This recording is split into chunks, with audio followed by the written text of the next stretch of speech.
It's a great pleasure to welcome Sam Tadros back here, who graced us with his presence on a prior occasion, to speak on the subject of Sorrows of Egypt Revisited.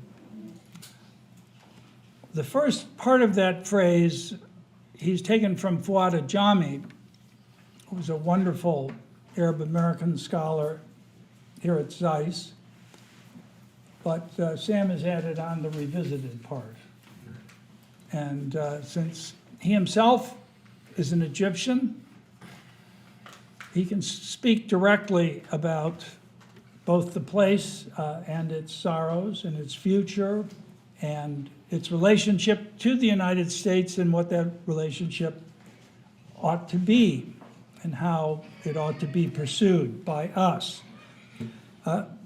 Sam Tadros is a senior fellow at the Hudson Institute Center for Religious Freedom. Quite notably, he's the co-host of a very popular television show broadcast into the Middle East by Hurra TV, whose director is Alberto Fernandez, who has also spoken here at Westminster on a couple of occasions. And the name of the program that Sam co-hosts is Sam and Ammar. Maybe someday we'll get Ammar here too. This program is, of course, dedicated to covering Middle Eastern political and social developments, but the interesting twist is it's from a classical liberal perspective. It's broadcast throughout the Middle East.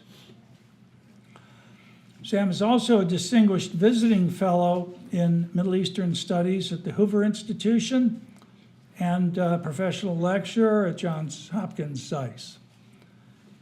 Prior to joining Hudson in 2011,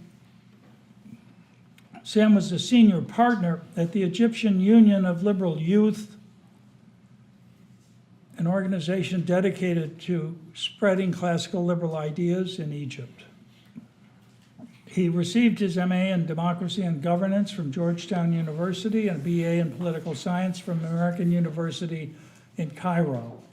He's the author of Motherland Lost, The Egyptian and Coptic Quest for Modernity, and more recently, Reflections on the Revolution in Egypt, both of these published by the Hoover Institution. Of course, many articles in the press and journals. Otherwise, please join me in welcoming Sam Tadros. Thank you, Robert, for the kind introduction and for hosting me here again.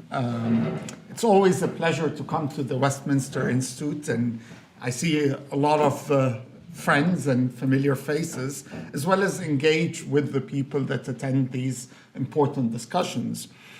I guess this is where the pleasant part of this discussion ends. For the title of the talk is The Sorrows of Egypt Revisited. A depressing title, one might say. A depressing title of a talk based on a depressing title of an article based on a depressing subject. In fact, it's depressing enough that when the article was first published, a colleague of mine at Hudson Institute remarked to me that this was really the most depressing thing he'd ever read, and he'd read accounts of the Cambodian genocide. So it's not the most pleasant subject to speak about. Let me begin by a quote from Fouad Ajami. The sorrows of Egypt is made of entirely different material: the steady decline of its public life, the inability of an autocratic regime and of the middle class from which this regime comes, to rid the country of its dependence on foreign handouts, to transmit to the vast underclass the skills needed for the economic competition of nations, to take the country beyond its endless alterations between glory and self-pity. The quote comes from an article that Fouad published in 1995 under the title of The Sorrows of Egypt. Fouad had written about Egypt previously. In fact, he had come to love Egypt as many of his generation of Arabic speakers, the Egypt of glory of Gamal Abdel Nasser, of the greatness that would lead the Arabic-speaking world. He had made the pilgrimage to Damascus to see the great hero of the Arabs, Gamal Abdel Nasser, as the masses carried his car in Damascus. Changing his views, and after time, he had visited the country again, a different country, a country that had come out of the 1973 war, unsure of in which direction it will go. He had written about it in the past in his famous book, The Arab Predicament. But this time it was different. In each of the approaches that he had taken to Egypt, it was the Egypt of others. It was the Egypt that outsiders had thought of, had dreamed of, had cursed, had blessed. In that article in 1995, it was a different Egypt that he approached. The Egypt of reality, the Egypt that its own citizens have come to love and to hate, to worship and to seek ways to leave. Today in Washington, a lot of people wonder whether Egypt still matters to the United States, whether Egypt has any place in US strategic thinking of the Middle East. For many pundits and policymakers in Washington, the answer is a resounding no. Egypt doesn't matter. It no longer fulfills any important role in the region. Arabs no longer look to Egypt as a source of aspiration. They no longer read what Egypt writes, if it writes any longer. They no longer listen to it or watch what Egypt produces. So for many people, the answer to the question of does Egypt matter is no. And towards what the US policy should be, well, Egypt receives a lot of money from the United States. Billions of dollars have poured into the country since the Camp David Accords. And the answer is we should cut that aid. The list of complaints that pundits have with Egypt is long.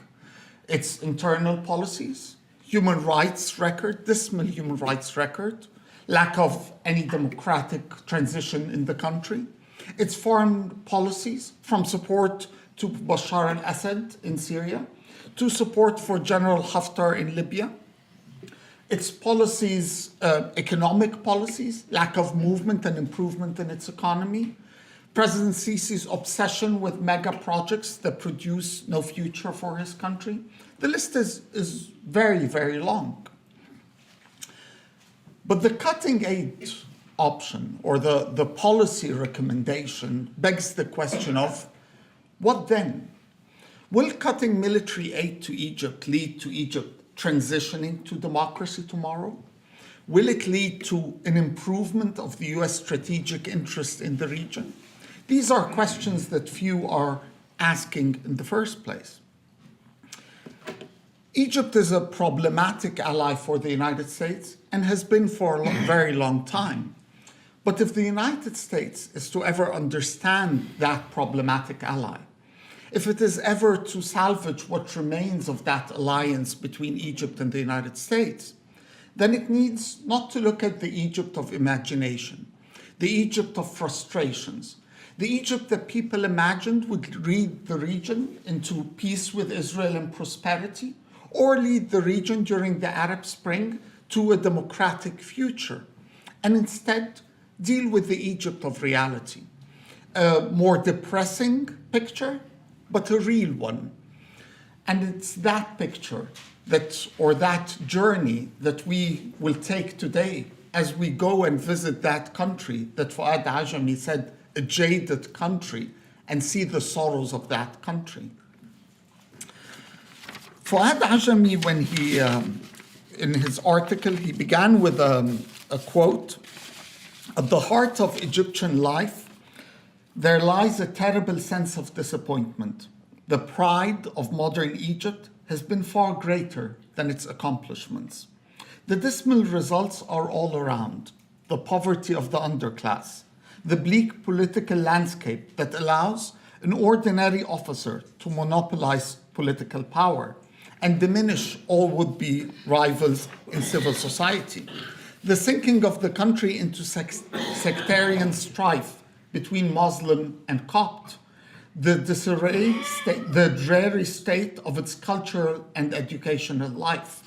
Again, the article was written in 1995, but perhaps it's as accurate a description of the Egypt of today as possible. Let me go back in history. On the 21st of July, 1798, Napoleon Bonaparte, leading a French army, stood in what was claimed to be in front of the pyramids. In reality, he wasn't really there in front of the pyramids. It was about 20 kilometers far, facing the armies of Egypt, led by the Mamluks, the warlords that had ruled the country independently and then in reality under the Ottoman Sultan. And he told his soldiers, supposedly, 40 centuries of history look upon you here. The battle is fascinating. It was named the Battle of the Pyramids for two reasons. First, because it led to the complete humiliation of the Egyptian pride, and not only that of Egypt, but of the whole region. When news of the French arrived in Cairo, their reaction was, so what? Let all the Franks come and we will crush them under the hooves of our horses, said a Mamluk prince. When the battle occurred, it wasn't exactly the Mamluks crushing the Franks. It was a complete humiliation. Thousands of the Mamluk army died compared to a minimal number of French officers. It's that battle that would lead to the crisis of modernity in the region as people discovered the huge gap that separated the Middle East from the West. For the Franks that they had imagined were no longer Franks, but instead modern Frenchmen. This developments in Europe, the industrialization, all the technological advancement had been completely unknown to the region. And it is that shock of that discovery that Bernard Lewis famously described as the question, what went wrong, that would lead to the political crisis of the region, perhaps until today. But it's also an important point to begin with the pyramids. The pyramids are hard to see from anywhere in Cairo today. The city had grown tremendously. The pollution is extraordinary. But as you leave the city and move in the direction, you begin to see the tops of the three grand pyramids. Egypt's greatest pride, but also its greatest burden.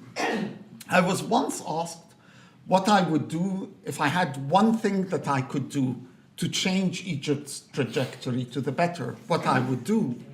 And my reply was, I would bomb the pyramids. Of course, the person asking me was shocked. But it's hard for Egypt to deal with the legacy of the pyramids.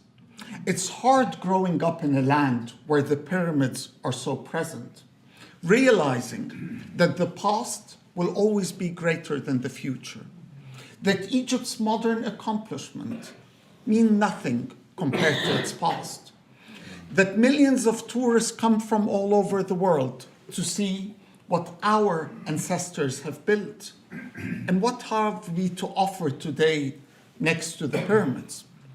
There's a joke from Mubarak's time that there were only two accomplishments for modern Egypt under Mubarak, not under Mubarak, in its modern times. That we had won the 1973 war with Israel and Egypt qualifying to the World Cup, Soccer World Cup in 1990. Of course, the joke was on the Egyptians because we hadn't really won the 1973 war. And when we did go to the World Cup in 1990, it was a mediocre performance, 2 draws and 1 loss. But it captured something. It captured the reality that there was nothing to be proud of in Egypt's modern history. Egypt's modern history, in fact, has been a continuous quest for that glory. Egypt doesn't think of itself as a land that is meaningless to the world.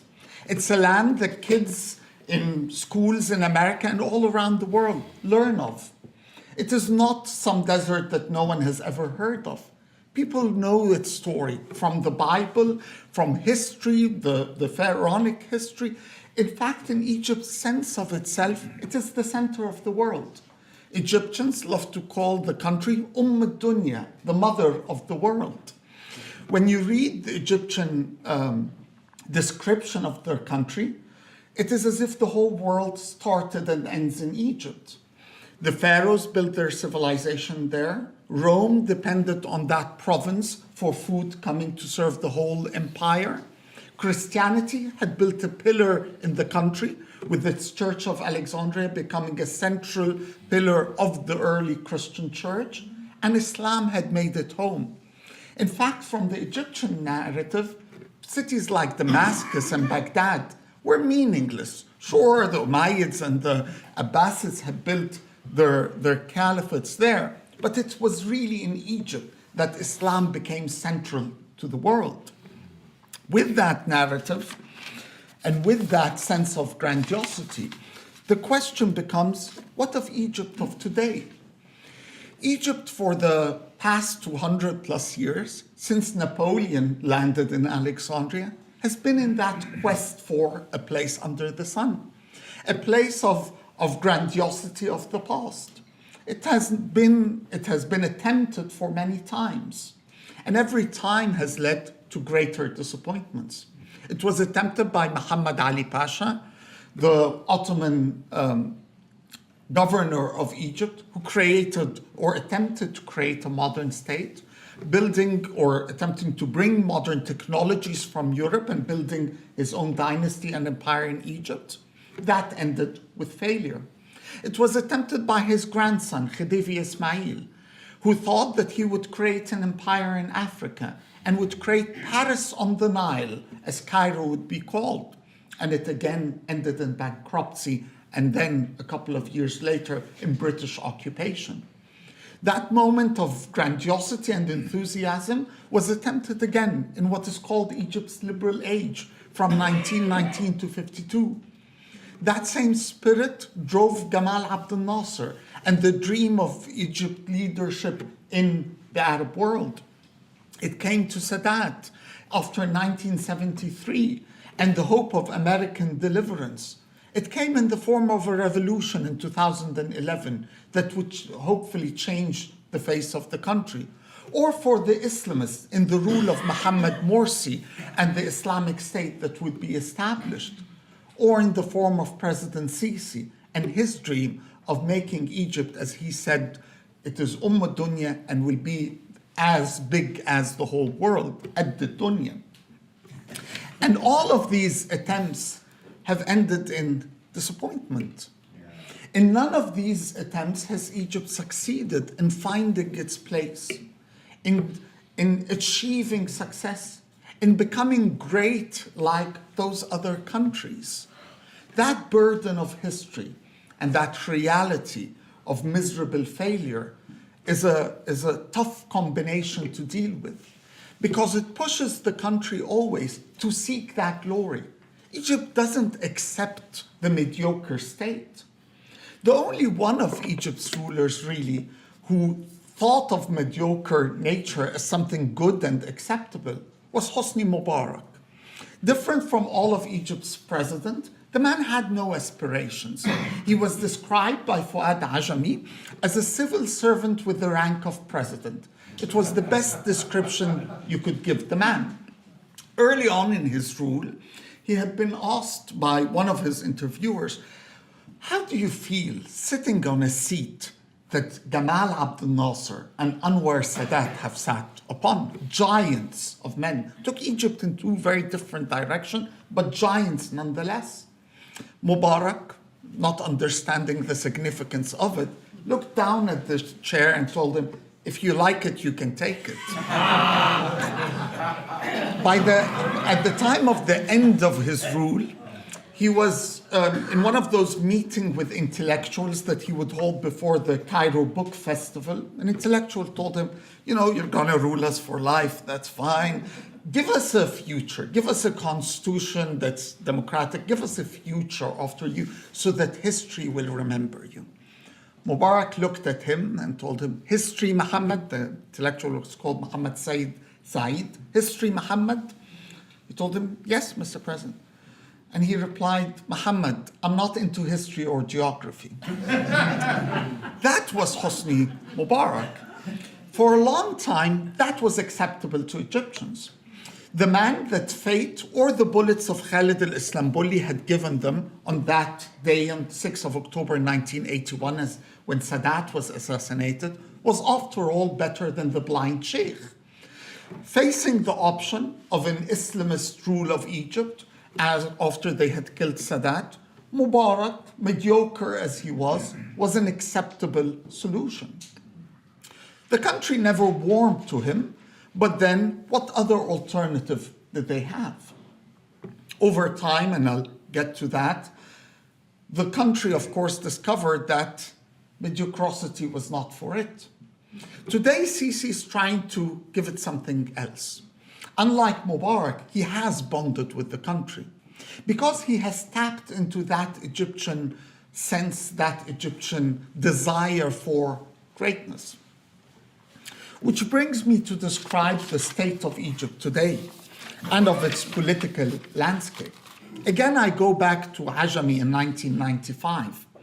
The country feels trapped, cheated, and shortchanged in the battle between an inept authoritarian state and a theocratic fringe.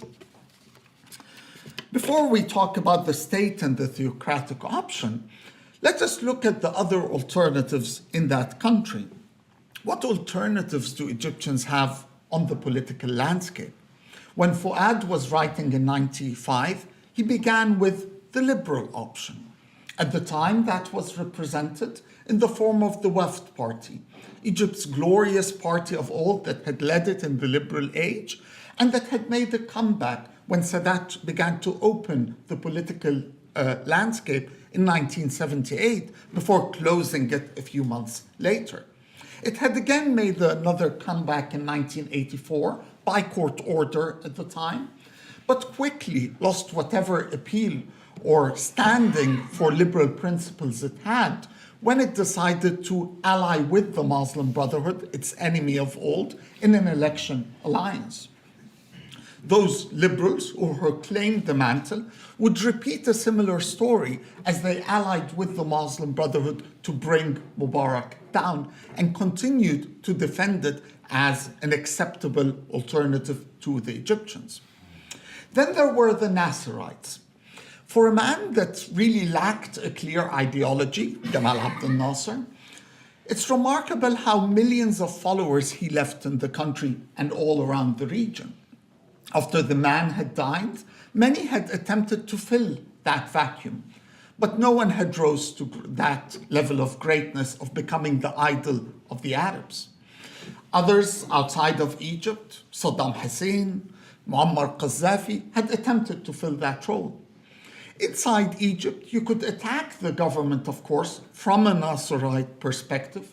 You could criticize its relationship to the United States, the peace with Israel, its economic policy that dismantled the state's services or deal with the people to provide services. But very few could fill that idol of the masses role that Gamal Abdel Nasser had occupied. The latest one to attempt, Hamdani Sabbahi, presented himself in the presidential election, but the guy lacked that aura that Gamal Abdel Nasser had. Then there were the Islamists. Contrary to claims that the Muslim Brotherhood survives repression, in reality, Gamal Abdel Nasser had completely crushed the organization after 1954. But when the Muslim Brotherhood leaders were released from prison by President Sadat in the beginning of the 70s and then after 74, they discovered something already existent, an Islamist resurgence in Egypt's universities that they had little to do with. By fate, by geography in many cases, they succeeded in attracting many of these young Islamists that were there in universities to the ranks. They had failed a bit in the south and Alexandria. In the south, those Islamists had decided to create a separate organization called Jama'ah Islamiyah. In Alexandria, they decided to create the Salafi call, which would later contest with the Brotherhood and become a thorn on its side in Egypt's election after the revolution. Jama'ah Islamiyah would become the greatest threat to the regime in the mid-80s until end of 90s. It is that insurgency that they fought in the south that in a sense provided Mubarak with his legitimacy, with the reason why Egyptians should tolerate that man that never connected to them. After all, this threat of an Islamist rule was a reason enough to support the state no matter its shortcomings. But then the state succeeded. In its success, however, two prices were paid that were not noticed immediately. The first, that in order to defeat the Islamist threat, the state had Islamized a bit. Not necessarily that Mubarak grew a beard or became a Salafi, he didn't do that, but that the public space was left to the Islamists, that the regime had attempted to become more conservative than them, or to allow more conservatism so that it would not be attacked by them, in order to gain legitimacy with the population. The result was an Islamization of life in Egypt.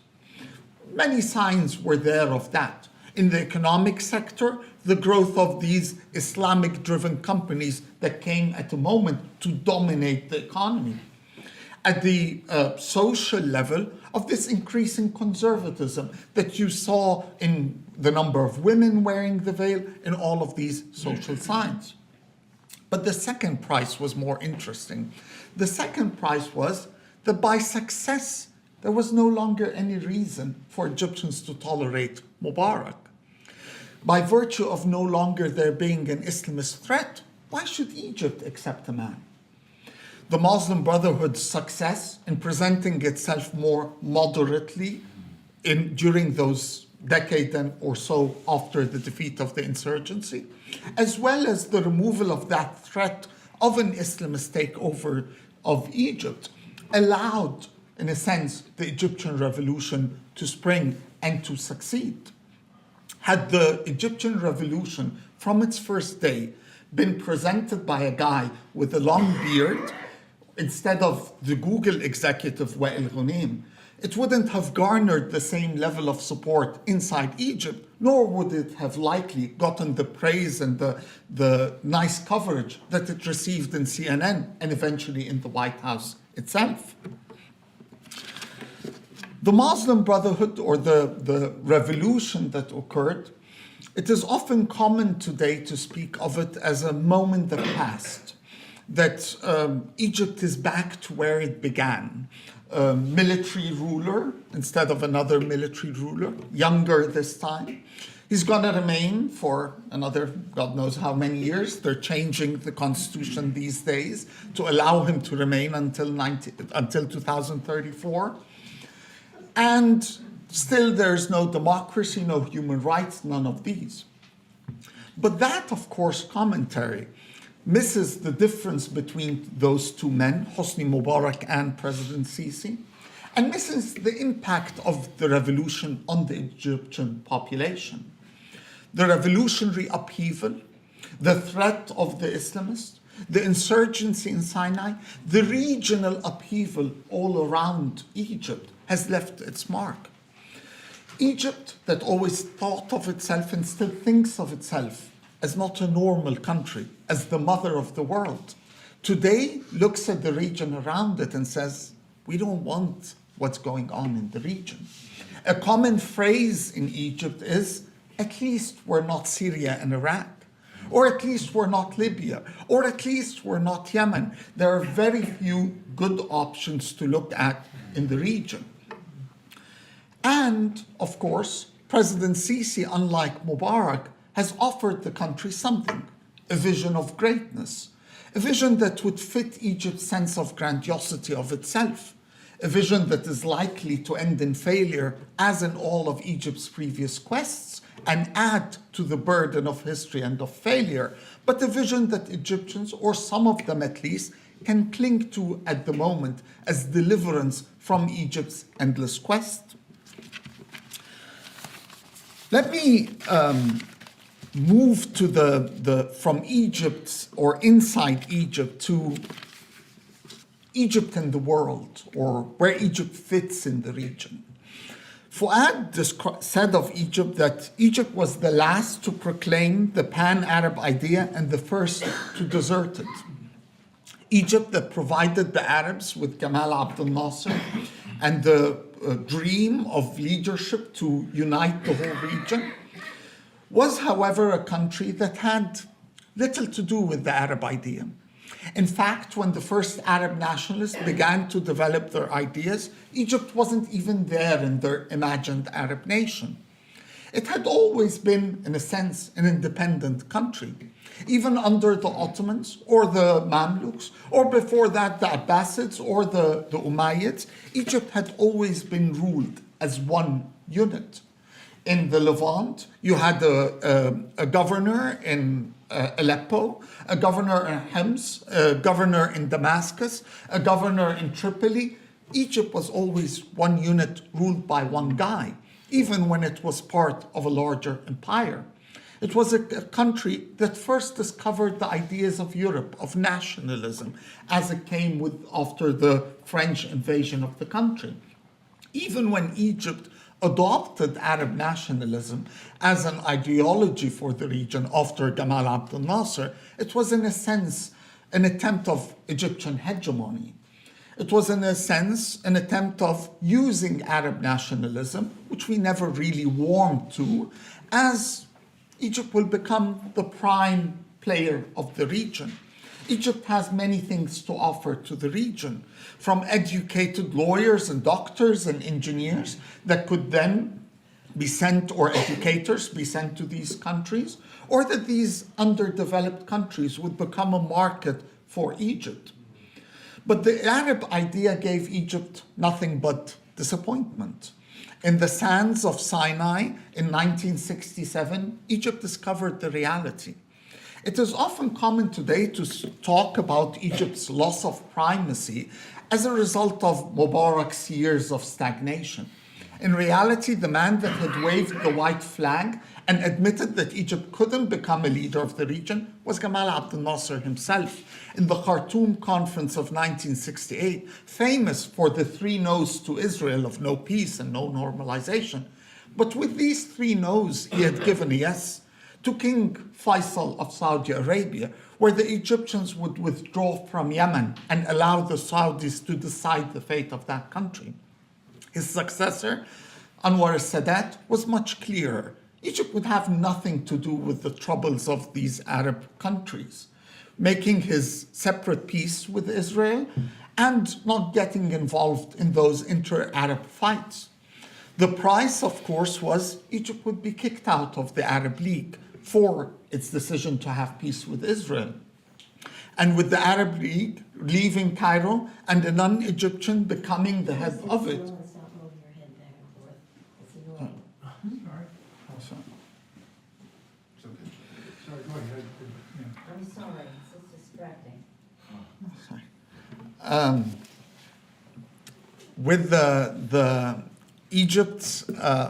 with the Arabs abandoning Egypt, the option for Egypt was to hope that the Americans will deliver for it what it had lost from that Arab world. Today, it is often common to speak of President Sisi's foreign policy as a reflection of his internal policy. The guy is fighting Islamists internally, so he's fighting Islamists abroad.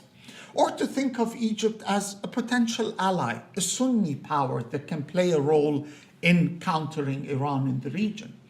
In reality, Egypt has very little to offer in any of these regional questions. The country simply cannot play a role that it cannot deliver anything to. Nor is that Sunni-Shia conflict of any meaning to a country that simply doesn't understand. These conflicts of the Levant between Sunnis and Shia are completely separate from the reality of Egypt. But if is there a foreign policy question that today dominates Egypt, it is the question of Ethiopia. Egypt and Ethiopia, the two countries that are connected by the Nile, had an interesting history in the past. Ethiopia was never of interest to the rulers of Egypt. The Nile was, of course. The pharaohs had expanded the rule a bit to the south, but there was nothing in the south to offer. Even later on, under whether it is the Roman Empire or various Islamic states that developed and took root in Egypt, the south had nothing to offer to Egypt. Egypt's gaze has always been to the east, where religions and invaders came from, or towards the north, towards Europe and the Mediterranean. That was where the future of Egypt lay. When Muhammad Ali occupied the Sudan later in the 1820s, Ethiopia was still not of a concern to Egypt. The only connection between the two countries being the reality of the Nile River, the bloodline of Egypt, and the connection between Egypt's Coptic church and its daughter church in Ethiopia. His grandson, Muhammad Ali's grandson Ismail, would have different ideas. Informed that all great European countries had empires in Africa, well, he decided he wanted to be part of Europe. Sending his military to go to war with Ethiopia, he gathered the foreign consuls, the French and the British and the Austro-Hungarian and the Prussian, and told them, today my country is no longer in Africa. It is now part of Europe because we're going to get an empire in Africa like you guys. The war was a great humiliation. Egypt lost the two wars it would have with Ethiopia. In fact, in an episode that would be repeated later on, Egypt, after the second war that was completely lost with Ethiopia, they, instead of informing the population of the loss, they started the celebrations and the cannons being done and all these things. The previous prime minister, Nubar Pasha, didn't know that we had lost the war, so thinking that we had won, he visited the Khedive to offer his congratulations for the great victory and described this weird scene of the Khedive receiving congratulations that you only discover a couple of days later for a great defeat for the Egyptian army. But if Ethiopia was ignored in the past, Ethiopia cannot be ignored today. Ethiopia today has a population larger than Egypt. It is a country that is looking for all means of industrialization and growth in order to deal with this growing population. It is a country that looks at the Nile as theirs, as a source of both water and energy, both required if that country is to move forward. With a dam being built on the Nile at Ethiopia, Egypt is looking at it as a threat for its future. If there is a foreign policy question that Sisi will have to confront in the years to come, it is the question of how to deal with Ethiopia. Will Egypt go to war there? Many people look at those weapons that Egypt is buying from France, from Russia. At what use are these weapons? What will they serve? It is perhaps in Ethiopia that the greatest challenge for Sisi and for Egypt will come in the future. But if we are to end of Egypt's relation with the world, one issue cannot be ignored, namely its relationship to the United States. In the article, I tell a story of a movie that's today completely forgotten. It's called The Visit of the President. The movie is produced in 1994. It tells of an episode in 1974 when in a village in the Delta in Egypt, they are informed that the American president, Nixon, and the Egyptian president will be taking a train that will stop in the village. The visit becomes a moment of dreams. Everyone thinks that the visit by the Americans will mean a complete transformation for their reality. This obscure village will now be on the world map. But before we can welcome the US president, he can't come and see us as we live in reality, right? We need to clean the streets.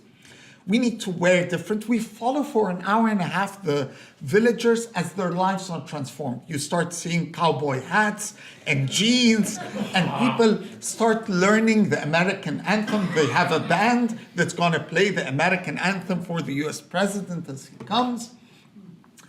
The climax of the movie, the last scene, the whole village is standing there at the train station. And the band is there, they're all wearing the nice clothes, and they begin to play the American national anthem as the train approaches. The train, however, never stops. Moves, no windows even opened from the train, and it leaves nothing behind it but dust. It is common today to talk about the frustrations that Washington has with Egypt. In fact, these frustrations are not new. President Mubarak's conduct during the Palestinian kidnapping of the ship in the Mediterranean in 1985, his attempt and his Minister of Defense to smuggle rocket parts outside of the United States to use for Egypt's secret missile program under President Reagan, his pressure on Yasser Arafat not to give any concessions during the Camp David summit that would lead Thomas Friedman to pen an open letter to him in the New York Times criticizing him and questioning why is Egypt an ally in the first place. His refusal to listen to any American advice under President George W. Bush of democratization or anything. In fact, in perhaps a scene that captures the frustrations of Washington, Jeffrey Goldberg of The Atlantic, in an article describing President Obama's relationship to various world leaders, had this to say in Egypt, a quote from someone at the NSC, that if you want to put Obama in a bad mood, tell him he has to attend another NSC meeting about Egypt. That's how frustrating Egypt has become. Even President Trump, who's called Sisi a fantastic guy, complimented him on his shoe, among others, was the one who took the decision to cut part of that military aid to Egypt. But if Washington has its frustrations, we must also remember that Egypt has its own. Perhaps they were unrealistic expectations from the very beginning, but for a moment, that movie captured something in Egypt. Captured something in the thinking of President Sadat, but not only him, of many in Egypt. That what we had gotten from the Russians, the American can give us something better. Many of Egypt's military officers at the time had been trained in the Soviet Union. They hated life there. Mubarak, who was one of those officers under Nasser, would describe later the horrible thing. It was dark, it was ugly, it wasn't. America was different. For a moment, Egypt thought that America would save it. That the American dream, in a sense, would be what will change Egypt. Nixon's actual visit, he did go to Egypt in 1974, may pale next to his visit to China. But perhaps for the Egyptians, that visit was as important. Disappointment would follow. Again, the expectations were always unrealistic. But then the price Egypt paid for its alliance with the United States, the loss of its connection to the Arabic-speaking world, the fact that its economy never developed despite the fact of US generosity of billions of dollars that poured into the country, all added to Egypt's frustrations. And more would come. President George W. Bush pressure about democratization was for the Egyptian ears, that's not what we signed up for. We had signed up for an alliance with the United States, and in return for this, we would get economic aid and military aid. We didn't sign up for this democracy talk. It is within that context that we are to understand Egypt's pivot towards Russia. Many people look at Egypt's recent military purchases from Russia, to the growing relationship between Egypt and Russia as an attempt to balance the two superpowers. Of course, Russia perhaps doesn't even deserve that title of a superpower in the first place, nor can it give Egypt what the US is giving it currently. But perhaps it can deliver other things. Just before the revolution, more than 3 million Russians came to Egypt as tourists. After the bombing by the Islamic State affiliate in Sinai of the Russian plane, that source of income disappeared. The return of Russian tourists, hence, is a top priority for President Sisi. No 3 million Americans are going to visit the country, no matter what. But more importantly, perhaps President Sisi sees a better version, a more successful version in President Putin. Intelligence officer that jumps in the right moment to save the country from chaos, to put it back into the important countries, to make it great again. Sisi looks at Putin as a model for what he hopes Egypt would become. This picture that I have drawn is not a good picture. It's not an optimistic picture at all. It is a picture that many in the region and around the world stop at it and wonder, what has happened to Egypt? How has Egypt reached this level? This was the capital, Cairo, that the Arab world looked up to. Even despite the fact of Egypt's decline on all levels, there is still something of this Egypt of imagination that is remaining in the Arabs' collective consciousness.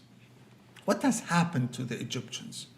How does the country accept such a president that makes the most ridiculous of speeches, once offering to sell himself if he could, if that would make the country better? Of course, with the Egyptian sense of humor, in 5 minutes he was being offered on eBay for sale. and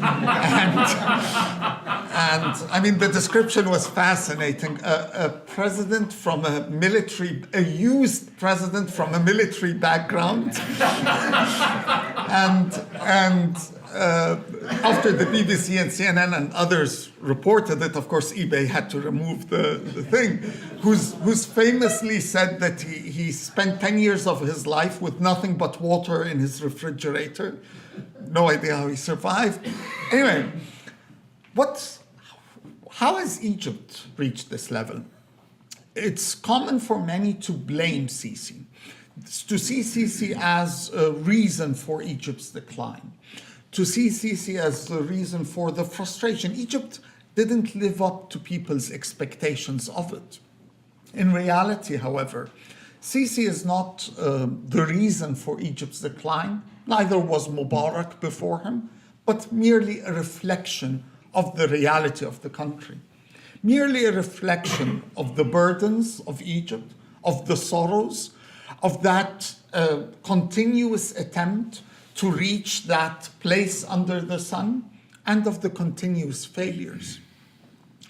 Egypt, if it is to be best described, is a ship that has been sailing for centuries, neither sinking nor reaching a destination. The mast and everything has been broken. Every decade, every couple of decades, someone comes on the ship and tells the people of the ship, I see land. And it's full of honey and wonderful land. And the people of the ship get excited. And with their hands, for there's nothing else left, they attempt to reach that destination, only discovering that there was nothing there. The frustrations added to previous frustrations, that's the burden, that's the reality, that's the country that the United States is attempting to deal with.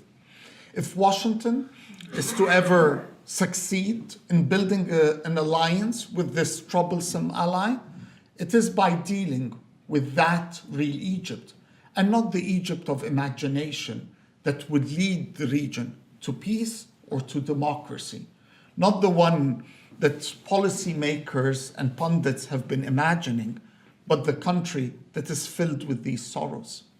Thank you.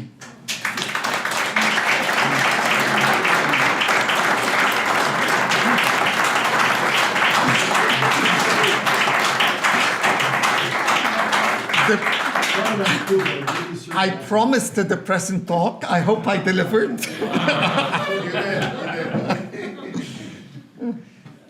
So I guess open for questions. Hi, Ira Strauss. That was a brilliant talk and a work of art at the same time. Thank you. It really makes me think a lot.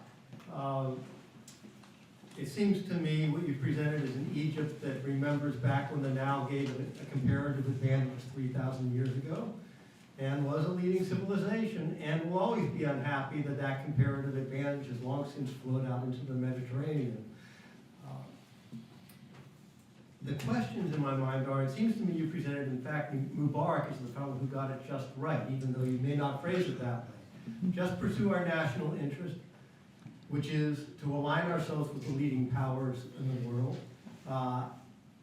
Don't fight wars with Israel that we're going to lose every time, but pretend we won the last one, and make the best of it. It leads to the question of what can America do to give dignity to allies that do find that common sense, to live in the reflected glory of the world order that America leads rather than try to regain an exaggerated nationalist glory. But there is the converse question, how for America to deal with its own psychological maladaptation. We've had 4 presidents in a row. Few people realize this, but all 4 last presidents ran on the platform of America ceasing to act as really the leading power in the world, and instead just pursuing national interests and being humble. And we have the inevitable role, in fact, as the leading power of the West, which is the leading civilization of the world. We can't give it up no matter how hard Bush tried, or how hard Clinton ran on it, unfortunately didn't believe in it, or how hard Trump talks about it, he may or may not really believe in it, or how hard Obama really tried to implement it with devastating consequences. How can we get out of this, our own psychological maladaptation? It's hard enough for Egypt to pursue its national interests and not a global role. How can we pursue consistently our real global role and not just constantly be running against it? Well, that's a lot of dealing with Egypt's psychology and the US's psychology. I mean, before you added the part about the US, I would have began by saying, is the US interested in the first place in maintaining that world role? Because there are many in Washington who question not necessarily the US role in the world, but the US role in the Middle East, and particularly the importance of the Middle East to the United States. The decline of the importance of oil, the US success in shale oil, has led many to look at the region as nothing but a source of trouble. Now, the reality, of course, is that as long as we produce jihadis, and we're going to continue producing them for a very long time, and as long as there is the Suez Canal, where 10% of world trade passes by, Egypt is going to matter, no matter what. Now, I wish I had a perfect policy prescription for how the United States should deal with Egypt. I think that it begins by saying that let's think about our expectations. Egypt is not going to become a democracy. That's a fact. It might be disappointing, frustrating, but it will not become a democracy. Not because Egyptians are from Mars and democracy doesn't work with them, but because democracy cannot develop without democrats, at least not liberal democracy. And when you have a country where there are no liberal democrats, then it will not become a liberal democracy. It can become a theocracy, Iran style. That was what the Muslim Brotherhood attempted with the ballot box, if you want to call that democracy. But if we're talking about liberal democracy, we cannot imagine such a state when there aren't, I'd be hard-pressed to recommend to any young Egyptian who wishes to read about liberalism, classical liberalism, not the American version of it, but classical liberalism, to recommend any 5 books in Arabic that offer liberal discourses. I'd be hard-pressed to name 5 truly liberal thinkers in Egypt's past or present. It's the reality that we have in the region. It's the reality of, I think I've mentioned that in my previous talk here, but it's something I'd never stop repeating. People won't read Thomas Jefferson and become Democrats tomorrow. But if not a single person in the country can access, unless he has English, works from Aristotle until Burke, then there is no hope for a democratic transition in that country. Aristotle, that the Arabs had maintained to the world, the last translation of his politics was done in the 1930s, and it's not available at all. The Plato's dialogues translated by Tahsin in the 20s, again, not available. In fact, Cairo University's philosophy department does not actually, the students there do not read Plato. They read their professor's commentary on Plato, because Plato is not available in Arabic. And I can go on to every thinker that we hold dear and we think of as central to the development of liberal ideas in the West. But if Egypt won't become a democracy, I think we also need to make sure that it doesn't become something much worse. So the first challenge I think we face in Egypt is that of a complete collapse of the country. It's not common to think of state collapse when we talk about Egypt. Egypt has a sense of national identity that's much stronger than, say, Syria, Iraq, or any of these countries. In fact, an Egyptian diplomat, Tahsin Bashir, had a famous comment that became very common in Washington of when the moment of truth comes, there's only one nation state in the region, and that's Egypt. The rest are tribes with flags. Of course, it's Egyptian sense of grandiosity that captures this. There is a sense of national identity in, say, Morocco, in Tunisia, and other places. But more importantly, the sense of national identity inside Egypt is not as strong as people imagine. Egypt is still tribal to a large extent. You don't see the tribes because you see Cairo, but it's different tribes. They're not necessarily on ethnic grounds, the way that they don't have sheikhs, the way that you look at the Gulf, but there are deep divides in Egypt. There is a deep divide between Christians and Muslims. There's a deep divide between supporters of the Brotherhood and those of Sisi. Those divisions are increasing. There was an article by Mohammed the Sultan, member of the Muslim Brotherhood, in the New York Times, in the New York Times recently, where he talked about, he was imprisoned after the Rabaa massacre, and his uncle was the head of one of the police groups that actually conducted the massacre. And he would, thank you, and he would describe the relationship. His uncle would never check on him once he was jailed, and then his uncle gets severely injured in one of the terrorist attacks in the Sinai. And this deep divisions, even within families, is becoming the norm in the country. So I think the first, I know it's a very long answer, if it's an answer in the first place, but the first thing I would say is the first goal of US strategy should be to avoid state collapse in Egypt. The second goal is to make sure that adversaries don't take over Egypt. These adversaries might be Russia, might be the Islamic State, might be any force that is contrary to US interests. In a sense, we need to think of Egypt no longer as a player that is going to be our ally in a competition over the region's future, and more as a playfield that is itself being contested. And we need to start contesting it. Perhaps the greatest failure of the US policy in Egypt was when the moment of truth came, when everyone was criticizing the United States in Egypt, when the Muslim Brotherhood was blaming it for support for Sisi and Sisi supporters claiming the US was supporting the Brotherhood, no one stood and defended the United States.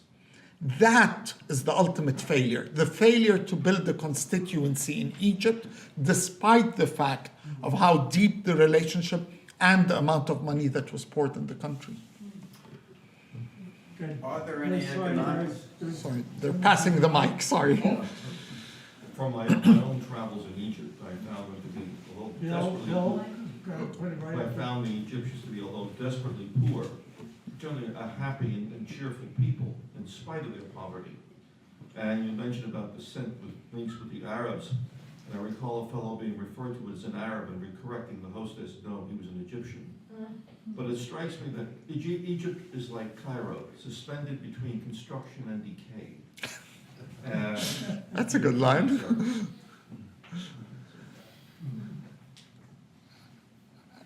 Is that, I didn't know. Oh, question over here. Question.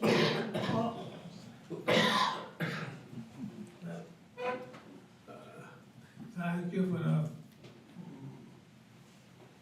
wide-spanning talk. And I'll only look at things from the Indian perspective. Looking at Muhammad Ali the Conqueror and his successors after 1952, in India it was always assumed that these are foreigners from Albania. And they are surrogate killers on the behest of Constantinople. I've used slightly strong words because it provokes. Second, you didn't mention anything about Al-Azhar.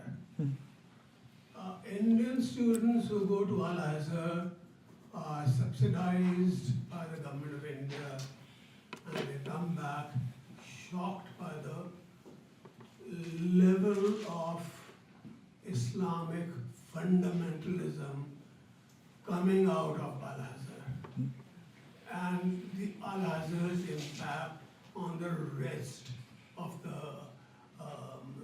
Islamic world, really. Third,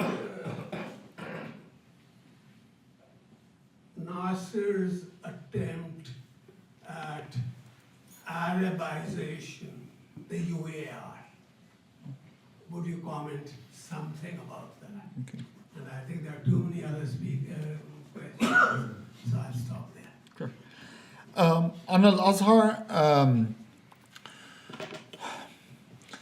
people don't realize the size of the institution. Let me give you a few figures here. There are 400,000 students in Al-Azhar University. It's the largest university in Egypt, larger than Cairo University, which has 330,000 students.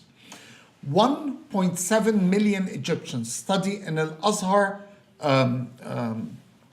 primary, secondary, and high schools. They have a completely separate school system outside of the government one that has a different curriculum. So we're talking here about 2 million plus students with their families, with the teachers. This is a huge segment of Egypt. I often joke with my liberal friends of, do you know Egypt? And they're like, yeah, of course. And do you know any graduate from Al-Azhar High School? And they're like, no, how would we meet him? Well, then you haven't met a lot of the country. Al-Azhar, its curriculum is not only fundamentalist, but it's also one that does not prepare anyone, which is of course a comment I would also say about the Egyptian education in general, for a modern economy, for becoming part of the world. President Sisi has famously called for a religious revolution, for reform of the religious discourse, and taken stands that have been very much celebrated in the West. Inside Egypt, there has been a resistance from Al-Azhar for any change. The president was publicly rebuked by the Grand Sheikh. In fact, the relationship between the Grand Sheikh of Al-Azhar and the president is hardly on any good terms. Recently, there was a weird presidential decree that was issued that bans all prime minister or prime minister level positions from traveling outside of the country without the permission of the president. And it's weird. I mean, why this decree? Well, there's one guy who's at the level officially in the government of a prime minister, and that's the Sheikh of Al-Azhar, basically. So he's basically saying the Sheikh of Al-Azhar is not allowed to travel without my permission. At the same time, of course, Al-Azhar is an ally in the sense of the United Arab Emirates, which is Sisi's main ally and financer, and is used, the Grand Sheikh was used during the visit of Pope Francis to the UAE as the Muslim side to sign that statement with Pope Francis. So I think the relationship between the state of and Al-Azhar is an interesting one that we'll continue to see in the future. How do each manage to keep the relationship? Because they do have a common enemy. Al-Azhar, no matter what its own ideologies or the things that they teach there, sees the Muslim Brotherhood as a threat. Not the Muslim Brotherhood as an idea, but the Muslim Brotherhood as an organization. They basically see it as a competitor. And that's why the reason you had the Grand Sheikh of Al-Azhar participate in that grand meeting where President Morsi was deposed. At the same time, they look unfavorably to the policies that Sisi is pursuing and to his calls for a religious revolution. So I think we're going to continue to see that in the future. Concerning the union with Syria, I think it captures best how serious Egypt took Arab nationalism. We united with Syria from 1958 to 1961. You talk to the Syrians, my co-host who Robert mentioned, Ammar Abdel Hamid in the TV program is Syrian himself. And they would tell you that it was nothing but an Egyptian occupation. We sent our officers, headed by Abdel Hakim Ammar, the Minister of Defense, and we ruled Syria as a fiefdom. And that was one of the main reason why the Syrians eventually kicked us out after 3 years, and this unity failed with Syria. Yes? This is all very depressing. I'd like to consider the flip side, perhaps. What are the large Sisi projects that you mentioned, and are there any positive economic prospects for Egypt?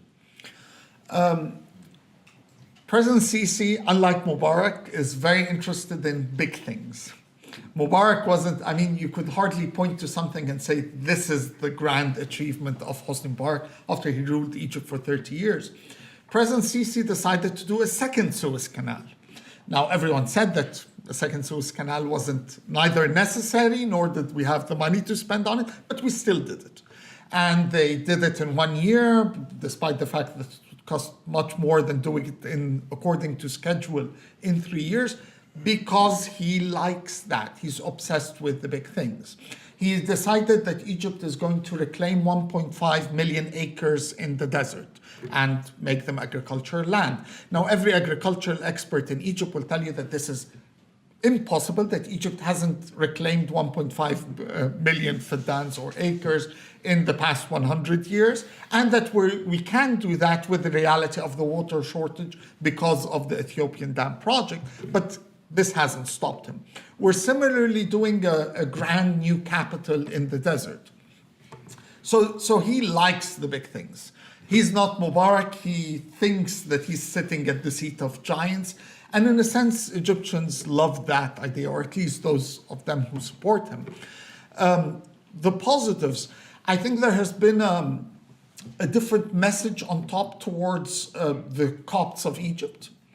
It hasn't translated into reality in the villages of the south, where Copts get attacked on a bi-weekly basis or by those mobs and result in attacks on the community. We've had about 500 attacks on the Christian community from 2013 until today in Egypt's villages. But there is a different message from the top, We saw it in the opening of this grand big cathedral and the mosque on the 7th of January. We see it in his visits to the Coptic cathedral during Christmas liturgy. So I think that's a different thing. On the economic side, Sisi has been much more courageous than previous presidents in dealing with the subsidy problem. So we've seen important steps in removing parts of the subsidies that have been maintained since Nasser's rule. He has been completely resistant for the first 2 or so years for any attempt to devalue the Egyptian pound, despite the fact that it was extremely overvalued. And this resulted in the complete depletion of Egypt's foreign currency reserves until the central bank finally realized the reality, and they allowed not a complete open market for the Egyptian pound, but a more realistic price for it. So by the time Mubarak was being removed, the Egyptian pound was 6.25 Egyptian pounds was for $1. By the time of Sisi, I think it was the official rate was 8, and then they did it to 11, and finally they allowed now at the range of 18 to be maintained. So I think he's done important things on the subsidies. I think the DIVA evaluation was a good step. Unfortunately, partly because of the realization of the level of employment, we've seen an expansion of the size of state employees under the Sisi regime, as well as those before him. So in combination between the Field Marshal Tantawi, who ruled, or the military that ruled after the revolution, then President Morsi and Sisi, more than 1 million Egyptians have been added to the state bureaucracy. So that's a very problematic thing on how you're going to maintain that in the future. Yes. Yes, I see this pessimistic statement you said, but as Egyptian, I want to state that the Egyptians feel much better optimistic state than you said. Even the worldwide report, economic reports, show that there is a big progress in the economic status in Egypt. Some of the secret reports, American reports, said that in 2030, Egypt will be one of the 7th economic power in the world. And we see the oil, the gas, the projects are coming out of the ground in Egyptian economy. This is a big improvement in the economic. All this communication, transportation, even for the new cultivation project, this show a very good future for the Egyptians who are seeing some honey in the and they start to feel that with a lot of people are working now in these projects. These are not bureaucratic workers. They are workers and civil